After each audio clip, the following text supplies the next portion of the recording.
got a really interesting guest. This is a gentleman who was weaned on Narragansett lager beer, ended up in Pennsylvania, where he did the worst job in the world, which is own a restaurant. And he survived. Even better, got into politics and as a Republican held parchment from Pennsylvania. We welcome someone in the news, Senator Pat Toomey. Senator, welcome. So, thanks very much, Tom. Were you really weaned on Narragansett lager beer? It didn't exactly work that way, but I get the reference. You get the reference with the Red Sox, of course. Senator, it is an immense time of tumult, and people with a little bit of change from under the bed are going into Rookie's restaurant, the old Rookie's restaurant in Allentown, and all of a sudden inflation's killing them. Yeah. That's the people of America who are getting killed. What's the Toomey solution for Republicans who take the House, maybe take the Senate, maybe take the White House? Yeah, so I think two things, right? When we had the shutdown in 2020 from the pandemic, I think it's fair to say we lost about $2 trillion of economic activity. So we dug a $2 trillion hole. We filled it with $6 trillion of spending. We goosed demand way beyond where it would have been at a time when supply was constrained. Meanwhile, the Fed, I think, was throwing gasoline on this fire ever since the pandemic lockdowns, continued with emergency policy long after the emergency passed. So look, I think the Fed has gotten the joke and has made a big pivot. I think they're committed to see this through.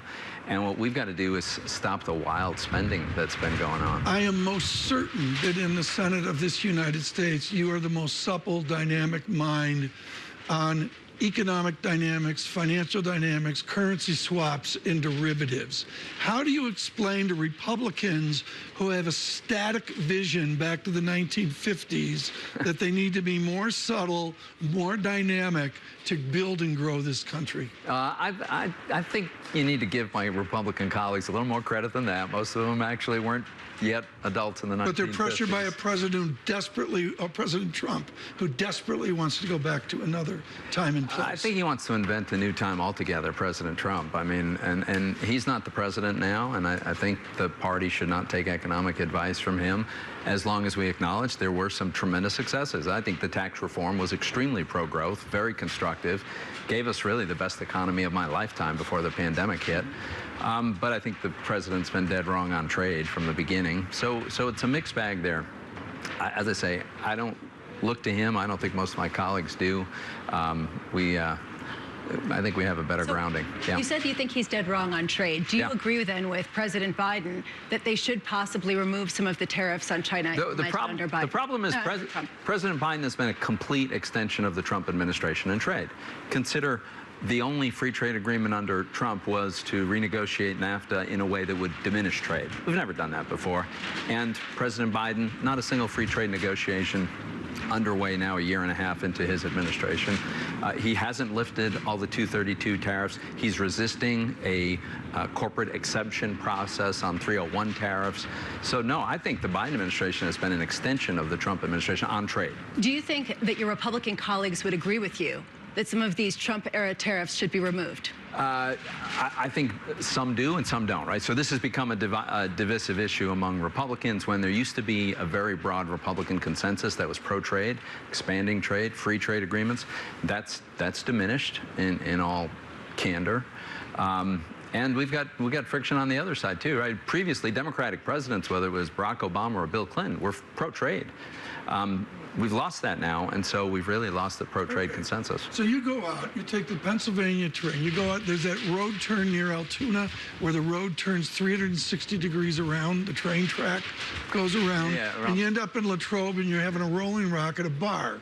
Explain to the people pounding Rolling Rocks at that bar how the new Republican Party is going to make them prosper with foreign trade. Well, I would point out, so the best economy in their lifetime was also the best in mine, which was 2019. Record low unemployment, strong growth, low inflation, diminishing income gap between high income and lower income people. It was really hard to find anything not to like about where the economy was. That was in response to Republican policies. It's true, President Trump was pushing back on trade, but he had hardly moved the needle in a substantive sense, right? We still have roughly the freest trading environment in 100 years. That guy at the bar with me in Latrobe, his wages were going up faster than inflation. That's not a bad place to be. How do you break inflation then? Right now, the integrand, he's the only guy I can talk to from Washington who'll get this. On the x-axis, the integrand of a negative real wage, we haven't seen in ages. The thickness of our negative real wage is frightening. What is the Toomey prescription? So it's the Fed's got to do its job. It's got to stay this course. With negative real interest rates as negative as they are, I don't think we get there, but the market is doing a lot to help, right? The backup in the bond market, the strength of the dollar in the currency markets, all of that is at least disinflationary, if not deflationary. Meanwhile, we've started to see slight declines in consumer purchases, right? Our big retailers have seen, they've kept nominal growth, but not real growth. So that tells me there's demand destruction. We never do this. Should we break the rules for the Senator? Sure, I think we should. I think we should break the rules. Is the Fed going to blink? I don't think so. Okay, well, this is what I wanted to ask. Do you think that it's worth it for the Fed to not blink, to keep going, even if it means a recession? The Fed has to stay the course here. Even if it means recession? Even if it means a recession. The Fed blew this badly. They had a paradigm that guaranteed that they would be behind the curve, and they were. Now they get it.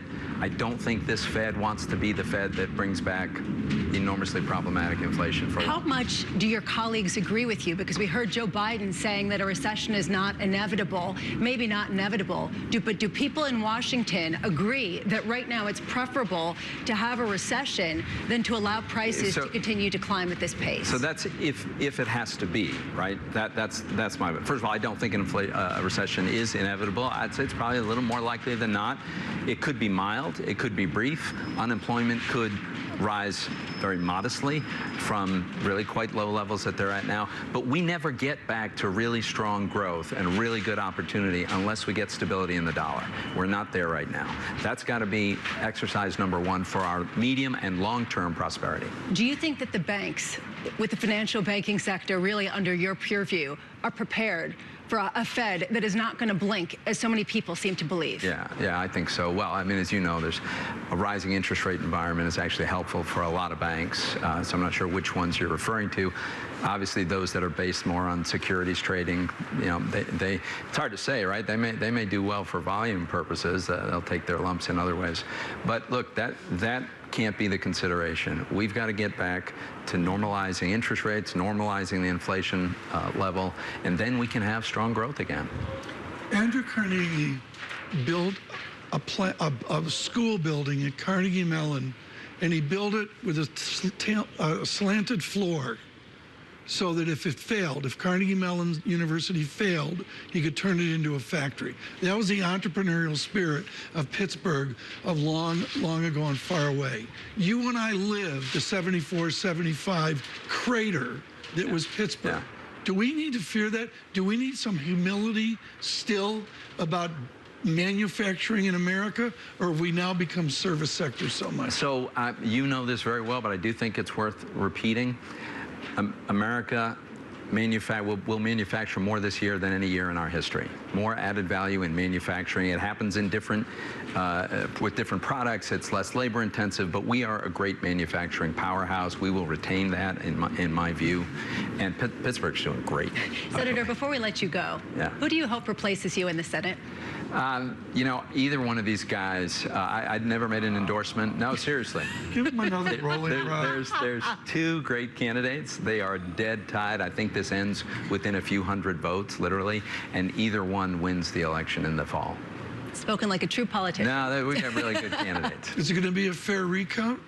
It is, and to the credit of both candidates, they have taken the view that it's probably a good idea to actually count all the votes. How many citizens are involved in the recount of some? These people nationwide are being abused. My mother was an election canvasser, whatever it was called. How many people are involved in that recount? I don't know the number, but let me just tell you, I think some of our great heroes have been the people that did their job of whatever party, counted the votes, and went with the outcome they got. That's how the system's supposed to work. That's how it worked in 2020, and it'll work that way in 2022. Senator, thank you. When you're done with politics, fix the pirates. Pat Toomey is the senator from Pennsylvania. Thank you.